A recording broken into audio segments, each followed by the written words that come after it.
Bonjour Chris, je vous remercie de m'avoir accordé cette interview. Bonjour Oran. Alors, je suis Oran Siri, responsable du site chrétien Impact Gospel Vision. Ce site a pour mission de partager le message de l'évangile de Jésus-Christ par le moyen de la prédication, de la musique gospel, des témoignages et d'édifier le corps du Christ. J'aimerais commencer en vous posant cette première question. Chris Ndikumana, pourquoi on ne vous voit pas dans des émissions ou dans des interviews? Ok, vous n'êtes pas la première personne à me poser la question. Il y a beaucoup qui me posent la même question. Il y a même des journalistes qui m'invitent pour des interviews, qui veulent que je parle. Et je leur demande pourquoi est-ce que vous voulez que je vienne. Ils disent, on veut savoir tout sur vous. On veut savoir votre vie. On veut savoir ce que vous aimez, votre vie en dehors du podium.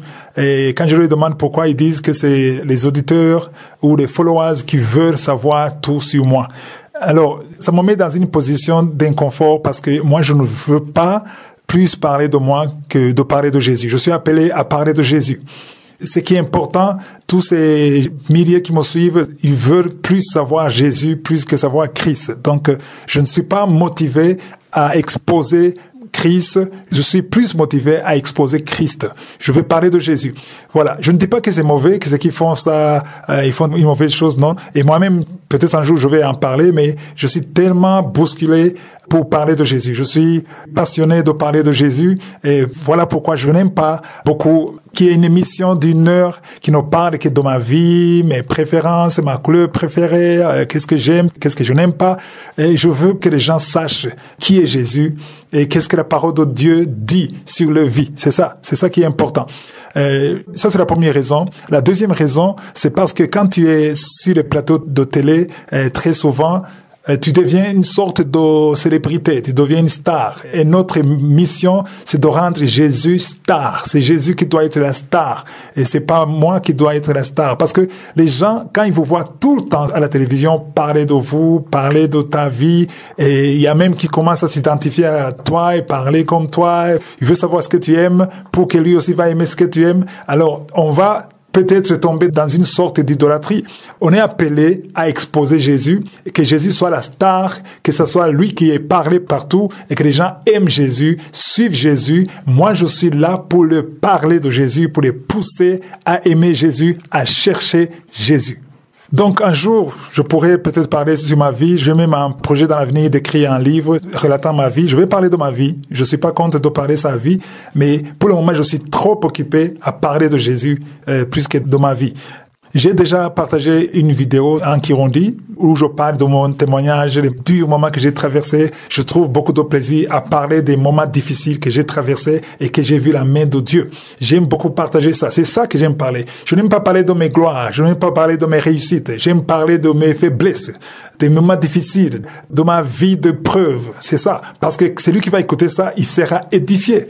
Quand tu vas parler aux gens comment tu es à l'aise, comment tu as gagné, c'est pas ça qui les intéresse. Il faut leur montrer d'abord comment tu étais dans la faiblesse, comment tu étais pauvre, comment tu as pu traverser les moments difficiles. Là, c'est vraiment édifiant. Donc, j'aime faire des choses édifiantes.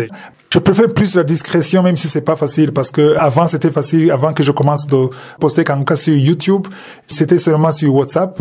Donc les gens m'écoutaient, ils ne me voyaient même pas, ils ne voyaient même pas mes photos. Mais maintenant c'est difficile parce qu'il y a des croisades. Mais c'est le prix à payer, mais pourvu que Jésus soit proclamé partout dans le monde. Voilà. J'espère que j'ai bien répondu à la question. Merci pour votre réponse. Actuellement, il y a une photo qui est en train de circuler sur les réseaux sociaux où on vous voit faire des signes sataniques. Est-ce que vous êtes au courant de cela? Ah oui, la fameuse photo. En fait, les francophones viennent de découvrir la photo maintenant. Moi, je le sais parce qu'il y a des auditeurs de l'émission Kanguka qui nous envoient ces photos. Donc, la photo circule maintenant. C'est récent, mais ça fait, depuis l'année passée, ça fait au moins quelques 6 mois que la photo circule sur la toile dans le monde de ceux qui parlent au Kirundi. Normalement, je ne devais pas prendre mon temps pour expliquer ça, mais l'Esprit de Dieu m'a convaincu de parler de la vérité. Au début, j'ai vu ça, je ne m'occupais pas de ça, parce que il y a des choses qui nous distraient. Ce n'est que la distraction. On est occupé à servir, à proclamer la bonne nouvelle, et Satan amène des choses pour la distraction. Alors, l'Esprit m'a convaincu de donner la lumière. Voilà pourquoi je préfère en parler maintenant, Avant, je négligeais ça, mais ça revient tout le temps. Ça revient tout le temps. Je néglige ça, ça pèse et ça revient. Alors maintenant, je vais en parler pour que tout le monde sache de quoi il s'agit. J'ai remarqué que la plupart de ceux qui voient ça, ils ne comprennent pas. Parce que celui qui a posté ça, il a montré une photo. Il y a un jeune homme qui est assis et moi je suis debout. Et ils ont montré les doigts qui sont des signes sataniques. Donc la salutation des satanistes. Et à côté, on a mis une autre photo qu'on a prise sur Google avec la même main. Et conclusion, c'est l'occultisme, c'est la franc-maçonnerie, on parle de tout ça. Alors, de quoi est-ce qu'il s'agit? Cette photo a été prise en 2014. Ça fait 9 ans. C'était une année avant que Kangoka commence. Il y a une organisation américaine qui est venue pour aider les enfants sourds-muets au Burundi. Alors, cette organisation travaille avec moi. Même aujourd'hui, je travaille avec cette organisation. Et le jeune homme que vous voyez assis, c'était lui le leader de tous ces enfants sourds-muets. Et cette organisation est venue au Burundi à travers lui. Et moi, j'étais avec cette organisation pour les aider. Je travaille avec eux. Même aujourd'hui, je travaille avec eux. Je ne vais pas entrer dans les détails, mais en peu de mots, ce que vous voyez, les signes que vous voyez, c'est un langage pour les sourds-muets. La personne qui a pris la photo, c'est une Américaine qui représente cette organisation. Et là, quand on a fait ça, on s'adressait aux sourds-muets. Et ce langage veut dire « je t'aime » ou « je vous aime ».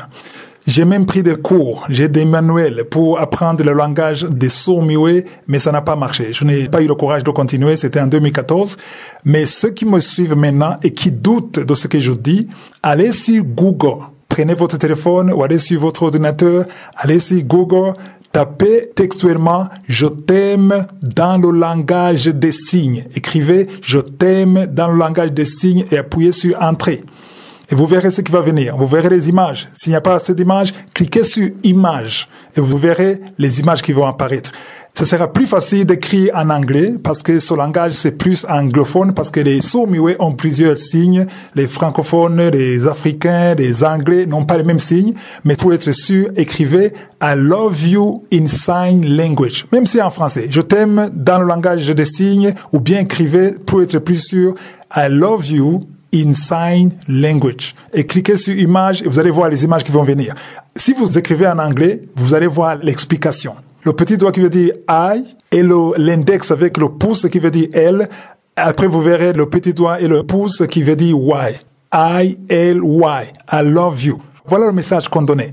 Aujourd'hui, il y a des chaînes qui sont en train de parler du satanisme, que je suis sataniste, que c'était un signe de franc-maçonnerie. Ça n'a rien à voir. Celui qui a le Saint-Esprit va savoir que ce que je dis est vrai. Je vous ai dit de tester ça en allant sur Google. Alors, la question que certains d'entre vous se posent, alors, d'où est venue cette photo? D'abord, juste pour la petite histoire, cette équipe, c'était une équipe d'Américains qui sont venus au Burundi en 2014. Il y avait des femmes et des hommes qui étaient sourds-muets, qui sont venus pour appuyer les enfants burundais qui sont sourds-muets. Et avec eux, on a pris une photo de famille. Et quand on a pris la photo de famille, on a tous fait le signe « I love you » sur la photo. Et j'étais innocent, je ne savais même pas qu'il y aurait un danger. Et j'ai mis les photos, j'ai mis une dizaine de photos sur Facebook. Mais après quelques jours, j'ai eu des messages terribles, les gens criaient, disaient « Quoi? Est-ce que tu es sataniste ?» et tout ça. Alors je me suis dit « Ah bon? Donc c'est un danger. » Et j'ai pris le soin de supprimer toutes les photos sur Facebook parce que je me disais « Alors là, les gens ne comprennent pas. » Tu peux expliquer à une personne, mais l'autre qui n'a pas entendu l'explication, il va dire non, ça c'est satanique. Alors j'ai enlevé ça. Alors, comment est-ce que la photo est venue sur la toile? Qu'est-ce qui s'est passé? Le jeune homme que vous voyez assis, c'est lui qui a balancé cette photo l'année passée sur Facebook. Parce que lui aussi, il est parmi ceux qui condamnent. Ils disent qu'ils ont un ministère de dénonciation, mais c'est un ministère de condamnation. Il est parmi ceux qui condamnent Kangoka, qui parle du mal de Kangoka. Alors, il a des gens qui le suivent beaucoup, il a des milliers. Alors, il a mis la photo pour prouver à ses followers, à ceux qui le suivent, qu'il me connaît, que tout ce qu'il dit est vrai. Parce que lui, il avance qu'il ne condamne pas mes enseignements comme tels. Non, il ne parle presque jamais de mes enseignements, mais il condamne les témoignages. Il dit que les témoignages, je suis en train de les vendre pour avoir de l'argent. Donc, il veut dire à tout le monde que je suis un escroc. Tous ces témoignages que vous entendez, ce n'est pas vrai. Quelqu'un m'a dit que si vraiment je payais ces gens pour témoigner en français, en kirundi, dans le monde entier, je serais l'homme le plus riche du monde. Si je pouvais payer tous ces gens pour témoigner. Alors, pour que les gens puissent accepter ces mensonges, il a donné cette photo pour montrer qu'il me connaît. Je veux dire que ça fait 9 ans. Mais quand il a donné cette photo, je crois qu'il a un peu regretté parce que les gens l'ont aussi attaqué parce qu'il disait, toi aussi, finalement, tu es sataniste. Il a fourni beaucoup d'efforts pour expliquer que ce n'est pas le satanisme, que c'est le langage des sourds-muets, mais ce qui était fait était déjà fait. Alors, les gens ont pris cette photo. C'est les gens qui comprennent ce qu'ils ont dit. Ils ont pris ces photos. Maintenant, ils commencent à donner au monde francophone pour prouver que Chris Ndikumana, c'est un sataniste. J'aimerais que vous compreniez que je ne suis pas en train de me défendre. Je suis en train de donner la lumière à ceux qui veulent connaître la vérité.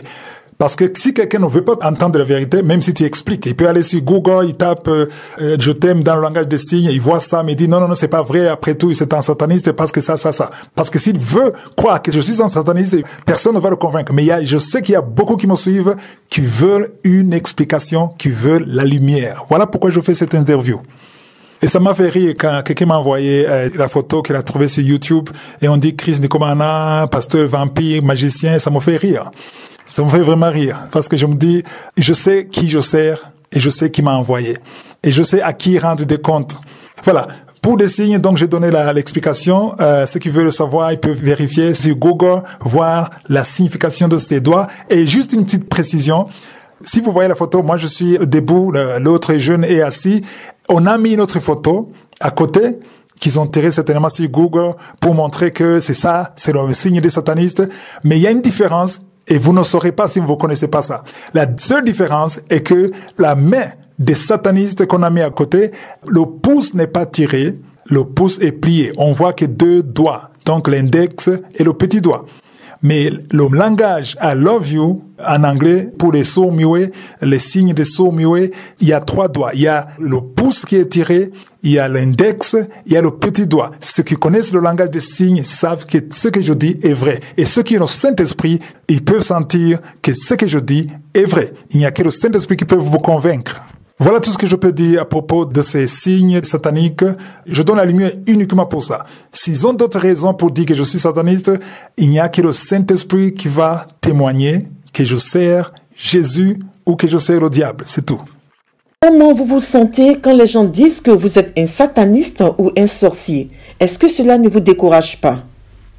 Qu'est-ce que ça me décourage? Au contraire, ça m'encourage. Je vais vous expliquer pourquoi ça m'encourage. Parce que si vous écoutez ce que Jésus a dit, je crois que les gens oublient ou ne connaissent pas toutes les promesses de Jésus. Jésus a parlé, quand il parlait à ses disciples, en fait il parlait et en même temps il prophétisait. Si vous lisez dans Matthieu 5, verset 11, Jésus a dit « Heureux serez-vous lorsqu'on vous outragera », c'est-à-dire lorsqu'on vous insultera, quand on vous insulte ou qu'on vous persécute, et qu'on dira forcément de vous toutes sortes de mal à cause de moi. Donc tous ces gens qui m'attaquent et qui m'insultent, c'est à cause de Jésus. Parce que je parle de Jésus. Je ne parle jamais de moi. Même quand je prie pour les gens, je dis ce n'est pas moi qui guéris, c'est Jésus qui guérit. Donc ils m'insultent à cause de Jésus. On attaque, on lance des pierres à un arbre qui a des fruits. S'il n'y a pas de fruits, on ne lance pas. Donc Jésus a dit, heureux serez-vous. Donc si on vous insulte, si on vous persécute, et on dit forcément de vous toutes sortes. Et maintenant, si vous voyez ce qui circule sur YouTube, on dit que je suis un sataniste, je suis un pasteur vampire, un magicien, un sorcier même. J'ai vu, on m'a envoyé des vidéos. Entre-temps, j'aimerais demander aux éditeurs de l'émission Kangoka de ne pas m'envoyer ou de nous envoyer ces vidéos qui nous insultent et qui nous persécutent parce que ça nous fait perdre du temps. On est occupé à préparer l'émission en 3 langues, en français, en kirundi et en anglais, et on ne veut pas perdre de temps avec ça. Mais quand je vois ça, quand j'apprends qu'ils sont en train de m'insulter, de me persécuter, de dire faussement des choses à cause de Jésus, la parole de Dieu dit, si vous avez bien lu le verset 11, heureux. Mais en anglais, on dit blessed. En fait, la version originale, ce n'est pas heureux, c'est béni. Donc, si on t'insulte, si on t'accuse, si on te persécute parce que tu prêches Jésus et qu'on dit faussement de toi toutes sortes de mal, je vais te dire, serviteur de Dieu qui m'écoute, ne sois pas révolté, ne sois pas découragé, tu es béni. Pourquoi est-ce que tu es béni? Au verset 12, Jésus a dit, Matthieu 5, verset 12, « Réjouissez-vous et soyez dans l'allégresse. » Autrement dit, soyez dans la joie. Il faut te réjouir. pasteur, évangéliste, enseignant, toi qu'on attaque, si on t'attaque forcément, on dit que tu es sorcier alors que tu n'es pas sorcier. On dit que tu es sataniste alors que tu n'es pas sataniste. Il faut pas te défendre. N'essaie pas de te défendre. Il faut comprendre que tu es béni. C'est ce que Jésus a dit. Il a dit, vous êtes bénis. Pourquoi est-ce que vous êtes bénis? C'est écrit, je suis en train de lire le verset 12, vous pouvez lire dans votre Bible, parce que votre récompense sera grande dans les cieux. Car c'est ainsi qu'on a persécuté les prophètes qui ont été avant vous. Ça, c'est Jésus qui l'a dit. Autrement dit, Jésus avait prophétisé que ceux qui vont le suivre, ses serviteurs, seront persécutés. Vous voyez, continuez dans Matthieu chapitre 10, verset 24. Il a dit, le disciple n'est pas plus que le maître, ni le serviteur plus que son Seigneur. Un jour, j'ai entendu un pasteur sur YouTube qui disait que chaque fois qu'il entend des gens qui le calomnient, qui l'insultent, il va devant Dieu, il pleure. Il dit, Seigneur, pourquoi est-ce que tu n'ouvres pas les yeux? Pourquoi est-ce que tu ne leur montres pas la vérité? Il prie même en demandant le jugement contre ces gens. Mais j'aimerais te dire, si c'est toi qu'on attaque, il faut savoir que tu es béni. Il faut te réjouir. C'est ce que Jésus a dit. Et il faut comprendre une chose. Jésus a dit que ça va arriver. Il a dit, le disciple n'est pas plus que le maître. Le serviteur n'est pas plus que son Seigneur. Donc toi, tu es serviteur de Jésus. Et Jésus a été persécuté. Il a été insulté. Et toi qui es son serviteur, toi qui es son disciple, tu ne veux pas être persécuté. Je vais te dire quelque chose, toi qui sers Dieu. Si, quand tu prêches, tu parles de Jésus, tu as une église ou tu parles sur les réseaux sociaux, je ne sais pas, et que tout le monde applaudit, il n'y a pas une voix qui s'élève pour s'opposer. Il faut faire attention, il faut bien revoir ton message. C'est pas normal que tu prêches le message de Jésus et que tout le monde applaudit. Non, c'est pas possible. Parce que Jésus lui-même, verset 25, Matthieu 10, 25, il a dit, il suffit aux disciples d'être traités comme son maître. Jésus a dit que nous devons être traités comme lui. Jésus, on l'a persécuté, on l'a insulté, on l'a calomnié. Et aux serviteurs, comme à son Seigneur. Si vous continuez à lire le verset 25, Jésus a dit, s'ils ont appelé le maître de la maison Belzéboul. Le maître de la maison, c'est Jésus. On l'a surnommé Belzéboul. Belzéboul, c'est le chef des démons. Pas seulement un simple démon, un grand démon. Parce qu'on voyait les miracles que Jésus faisait. Un grand démon, on dit, Jésus, c'est un démon. Ils ont insulté Jésus que c'était un démon. Et Jésus dit, à combien plus forte raison appelleront-ils ainsi les gens de sa maison, c'est-à-dire nous qui sommes les serviteurs de Jésus. Si Jésus a été insulté, s'il a été appelé le chef des démons, moi aussi je dois être insulté parce que Jésus l'a dit. Autrement dit, Jésus a prophétisé que ses serviteurs seront insultés, seront accusés faussement, et si ça n'arrive pas, il y a quelque chose qui ne va pas.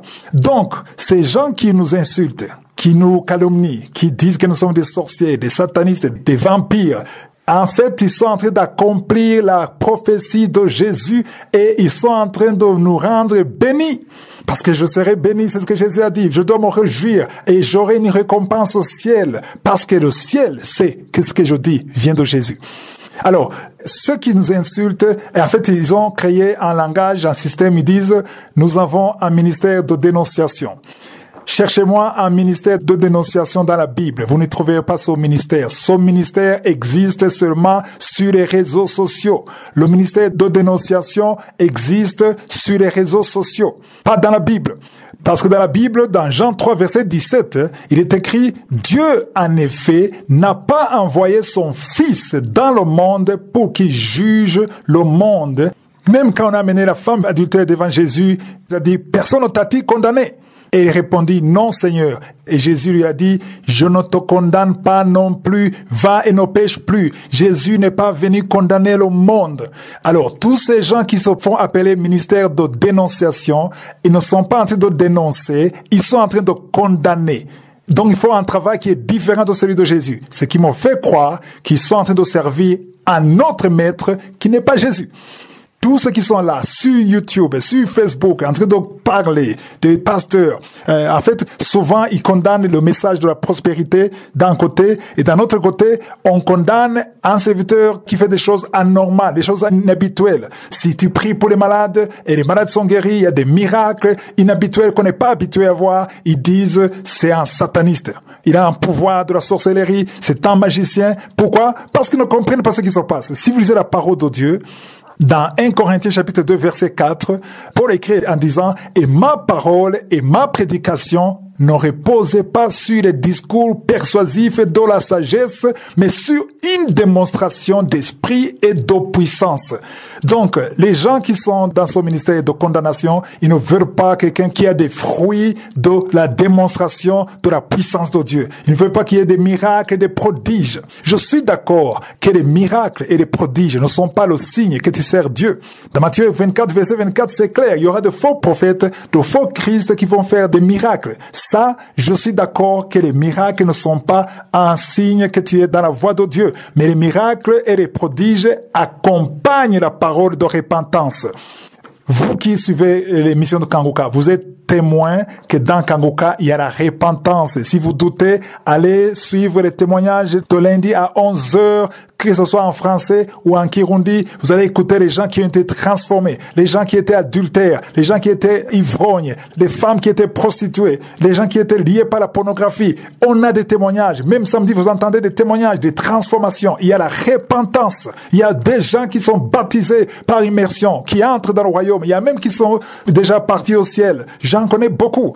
Par semaine, on a des centaines de gens qui confessent Jésus sur téléphone et gratuitement, sans payer, et ils sont convertis et ils vont dans des églises. Beaucoup de couples qui vivaient dans la fornication, sans mariage officiel, aujourd'hui, ils sont ensemble tous les vendredis. Écoutez, quand au cas de vendredi, je prêche toujours sur la repentance, je prêche sur la venue de Jésus, je prêche sur le royaume de Dieu, je prêche sur la sanctification, et ça, ce sont les fruits de la repentance. Alors, on a des fruits, et on n'a pas besoin de le défendre. Le ministère de Jésus, on n'a pas besoin de le défendre parce que ce n'est pas mon ministère. Que tout le monde le sache, Kanguka ne m'appartient pas. Kanguka n'est pas mon ministère. Kanguka, c'est le ministère de Jésus. Je suis juste le gérant, mais le patron, le Seigneur, le maître de la maison, c'est Jésus.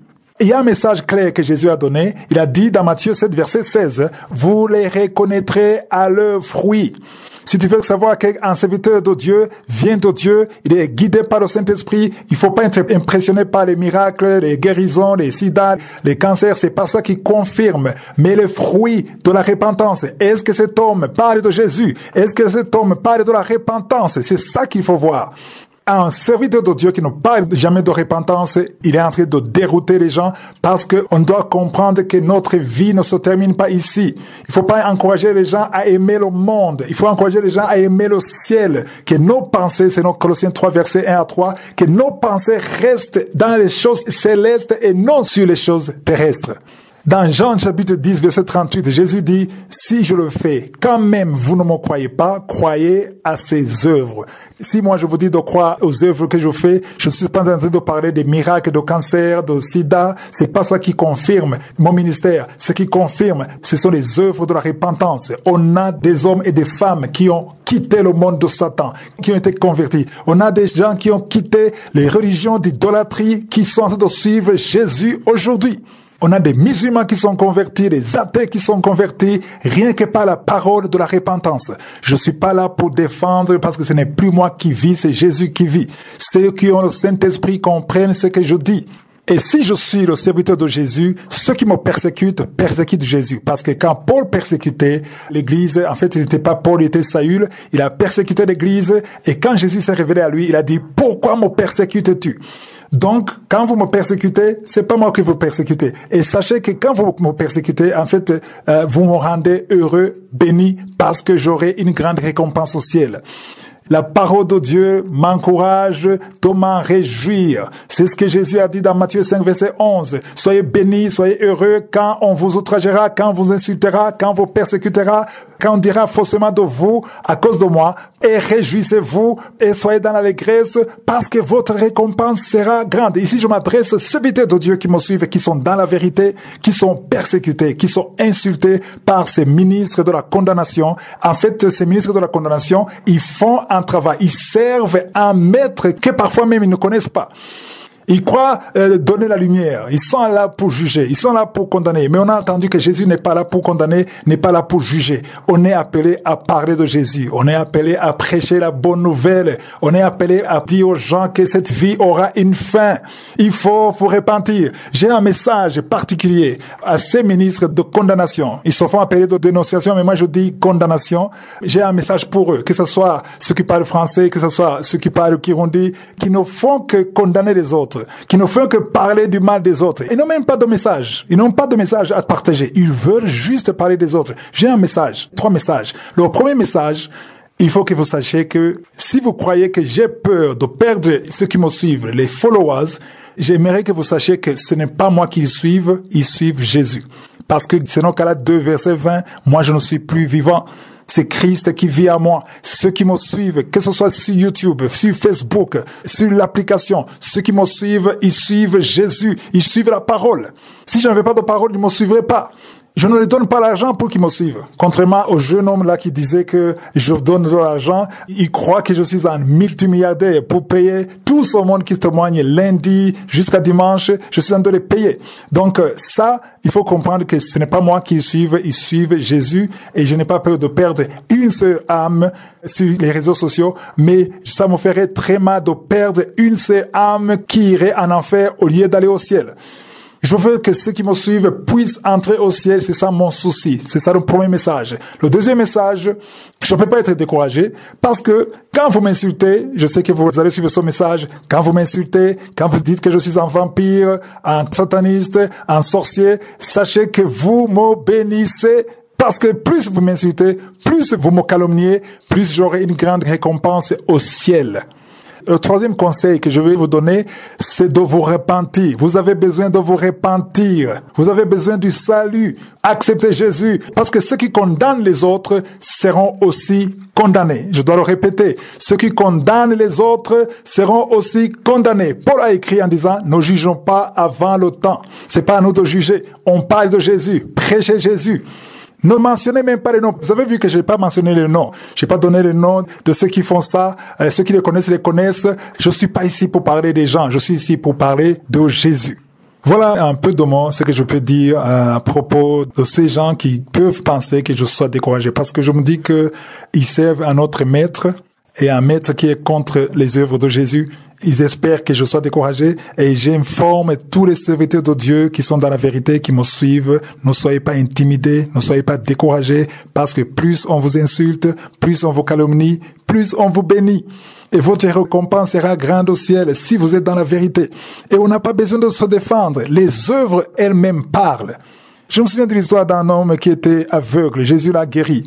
Et les religieux, ils voulaient le convaincre de dire, non, c'est pas vrai, il faut pas dire que c'est lui. Il a dit, moi je ne connais pas cet homme. Il ne connaissait même pas le nom de Jésus. Il ne connaissait même pas qui était Jésus. Il a dit, je ne connais même pas son nom. Mais je sais une chose, avant j'étais aveugle, maintenant je vois. Alors, il y a des faits qui sont là, les gens qui sont délivrés, qui sont sortis du péché, qui sont dans la sanctification, qui sont sortis de l'adultère, qui sont sortis de la pornographie, qui sont sortis de l'ivrognerie. Il y a des gens qui sont délivrés du tabac, de la drogue. Tout ça sont des œuvres par lesquelles on reconnaît un arbre. On reconnaît un arbre par les œuvres. Et les miracles, le sida, le cancer, ça ne vient que confirmer parce que la parole de Dieu est claire. La parole de Dieu dit que le message, la parole et la prédication ne doivent pas reposer sur les discours seulement, mais ça doit être reposé sur une démonstration d'esprit et de puissance. Je crois que j'ai dit tout ce qu'il fallait pour répondre à la question. Merci Chris pour ces éclaircissements. Si vous me permettez, je termine cette interview en vous posant une dernière question. Certaines personnes se demandent pourquoi Chris Ndikumana aime parler de Jésus. Est-ce une nouvelle doctrine? Ok, encore une fois, vous savez que dans Kangoka, j'aime rappeler la signification de je suis. Il y a ceux qui peuvent penser que c'est une autre doctrine, c'est pas une nouvelle doctrine, c'est juste pour distinguer notre Dieu des autres dieux. Je dis souvent Dieu quand je parle, quand j'enseigne, parce que je sais que c'est pas tout le monde qui est de Kangoka. Il y a de nouveaux qui me suivent. C'est pour ça que j'utilise le nom de Dieu très souvent. Même sur Facebook, souvent quand j'écris, j'utilise le nom de Dieu. Mais les Juifs, eux, ils savaient qu'il y avait beaucoup de dieux et qu'ils voulaient que leur Dieu soit différent. C'est pourquoi dans certaines versions, on parle de Jéhovah, d'autres parlent de Yahweh. Mais ceux qui suivent le Louis II, dans l'Ancien Testament, on parle de l'Éternel. J'aimerais vous informer que Éternel, c'est le traducteur qui a donné son nom, Éternel. Parce qu'il voulait que ce soit un nom qui est différent des autres noms. On peut dire Dieu, bien sûr, il n'y a rien de mal. Mais quand on dit Éternel ou bien quand on dit je suis, c'est clair. Moi, j'aime beaucoup je suis parce que j'ai eu la révélation sur je suis. Si vous lisez dans Exode 3, verset 14, Moïse voulait un nom avant d'aller délivrer le peuple d'Israël. Et Dieu lui a dit, je suis celui qui suis. Et il ajouta, c'est ainsi que tu répondras aux enfants d'Israël. C'est lui qui s'appelle je suis. M'a envoyé vers vous. D'abord, il n'a pas dit je suis parce que ça c'est le français. Les Anglais disent I am. Chacun traduit dans sa langue. Ce qui est important, ce n'est pas la langue dans laquelle tu utilises. Ce qui est important, c'est la révélation que tu as. Il y a un problème avec les francophones parce que je suis et Jésus, c'est tout proche. Je vois les gens qui disent, pourquoi est-ce que tu dis je suis au lieu de Jésus? Donc je suis, c'est un nom qui différencie notre Dieu des autres dieux. Et au verset 15, il dit encore à Moïse en disant, tu parleras ainsi aux enfants d'Israël, l'Éternel, le Dieu de vos pères, le Dieu d'Abraham, le Dieu d'Isaac et le Dieu de Jacob. Il y a des gens qui disent que c'est ancien. Non, c'est pas ancien parce qu'il termine en disant, voilà mon nom pour l'éternité, voilà mon nom de génération en génération. Même notre génération a besoin de parler du Dieu d'Abraham, d'Isaac et de Jacob. C'est pour ça que quand je prie pour les gens, j'aime parler du Dieu d'Abraham, d'Isaac et de Jacob. Même quand je prie personnellement, ce Dieu d'Abraham, d'Isaac, de Jacob est différent des autres dieux. Il y a beaucoup de dieux. Il y a beaucoup d'esprits. Voilà, c'est ça. C'est ça l'explication de je suis. C'est parce que je veux sentir que quand je parle de je suis, je parle d'un Dieu spécifique. Quand j'appelle Jésus dans la prière personnelle, je ne parle pas de Jésus. Souvent, je parle Yeshua en hébreu parce que j'aime vraiment que ça soit proche de la langue qui est originale. Yeshua, qui veut dire Jésus. Voilà. Donc, je suis, c'est le nom de Dieu. Tu peux dire je suis, tu peux dire Dieu, il va t'entendre. Tu peux dire éternel, tu peux dire le Dieu d'Abraham, d'Isaac, de Jacob. Tu peux dire Shama, tu peux dire El Shaddai, tu peux dire Sabaoth. Même les noms comme Jéhovah Jireh, ce sont les noms que les serviteurs de Dieu comme Abraham, comme Jacob ont donné à Dieu, d'après la révélation qu'ils ont eue à cette époque. Mais moi, ce que je dis, ce n'est pas seulement une révélation que j'ai personnellement, c'est une parole qui est écrite dans Exode 3, versets 14 à 15. Voilà, je crois que j'ai bien expliqué ça. Beaucoup savent déjà ça parce que j'ai répété ça à plusieurs reprises. Et maintenant, avant de te rendre le micro, j'aimerais aussi informer à ceux qui me suivent sur Facebook. Je le dis souvent les samedis, c'est Facebook et YouTube. Quand vous répondez aux messages, il y a des escrocs qui viennent dans les messageries, dans les commentaires, et ils répondent. Et ils ont le logo de Kangoka, ils ont mon nom, mais c'est faux. Ils commencent à vous demander de l'argent, ils vous disent des projets, il faut pas répondre à ces gens. Je ne réagis jamais dans les commentaires. Donc si quelqu'un t'écrit et il te dit que c'est Chris, il faut pas accepter. Et je toujours dis que sur Facebook, j'ai une seule page. C'est Chris Ndikumana. C'est ça la page. Les Chris Ndikumana officiels, Kangoka officiel, Kangoka français, il y a plein de groupes, il y a plein de pages, tout ça, ce sont de fausses pages. Il faut pas suivre ça. Ma page, aujourd'hui où je parle, il y a 239 000 followers. Il y a des émissions en français, en kirundi et en anglais qui viennent tous les jours. Donc si vous ne voyez pas ça, ce n'est pas ma page. Un jour, j'ai signalé une page qui se fait appeler Amour de Jésus-Christ. J'ai parlé de cette page. Ils vont dans ma boîte personnelle et ils prennent mes photos privées. Et souvent, quand ils veulent écrire quelque chose, ils mettent ma photo. Moi et ma famille. Et des photos privées pour attirer votre attention. Tout ça, c'est dangereux. Je vous avertis que c'est dangereux parce que ces gens, ils veulent votre confiance. Un jour, il va accomplir son plan. Il veut que vous le suivez. Ils disent des bonnes choses, des bonnes paroles, mais faites attention. J'ai une seule page. Et encore une fois, Oran, je te remercie beaucoup pour cette interview parce que ça va aider beaucoup de gens qui voulaient la lumière. Évidemment, ceux qui ont le Saint-Esprit, ils vont savoir si ce que je dis est vrai ou faux, mais nous sommes là pour servir Jésus et que toute la gloire revienne à Jésus. Je bénis Dieu d'avoir rendu ce moment possible et aussi à vous qui avez pris de votre temps pour répondre à toutes ces questions. Que Dieu vous bénisse. Au revoir. Au revoir et je souhaite à Impact Gospel Vision TV de